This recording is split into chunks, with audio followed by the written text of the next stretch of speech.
Financial accounting का क्या मतलब होता है, ये आज की इस वीडियो में सीख लेते हैं। फाइनेंशियल अकाउंटिंग का मतलब होता है the process of recording, summarising and reporting financial transactions for businesses को हम फाइनेंशियल अकाउंटिंग कहते हैं। यानी कि किसी भी बिजनेस में जो भी ट्रांजैक्शंस होती हैं उन ट्रांजैक्शन को सबसे पहले रिकॉर्ड करना, यानी कि कहीं दर्ज कर लेना, कहीं लिख लेना, फिर उनको समराइज करना कि कौन सी ट्रांजैक्शन जो है वो किस तरीके की ट्रांजैक्शन है, और फिर उसके आधार पर उसको समराइज करके उसकी रिपोर्ट तैयार करना, जैसे बैलेंस शीट बनाना या फिर इनकम स्टेटमेंट बनाना, कैश फ्लो स्टेटमेंट बनाना, डबल एंट्री बुक कीपिंग करना।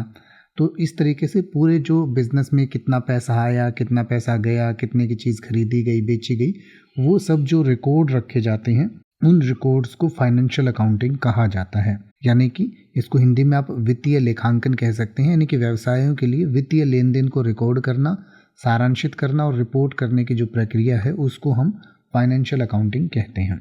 इसके बारे में और डिटेल से पढ़ना चाहते हैं तो कुछ एग्जांपल्स आपकी स्क्रीन पर भी दिए गए हैं। इसके अलावा वीडियो के डिस्क्रिप्शन में इसे और डिटेल में समझाया गया है, तो इस वीडियो के डिस्क्रिप्शन में जाकर आप इसको और डिटेल में पढ़ सकते हैं, जहाँ पर आपको बड़ा डिटेल में इसे समझाया गया है। अब आप किसी भी वर्ड का मतलब हिंदी और इंग्लिश में YouTube पर सर्च कर सकते हैं। आपको मेरी वीडियो मिल जाएगी जिसमें आप बिना किसी फालतू बकवास के सीधा उस वर्ड का मतलब समझ पाएंगे। तो ऐसी ही वीडियोस को देखते रहने के लिए चैनल को सब्सक्राइब करें और बेल आइकन को प्रेस करें।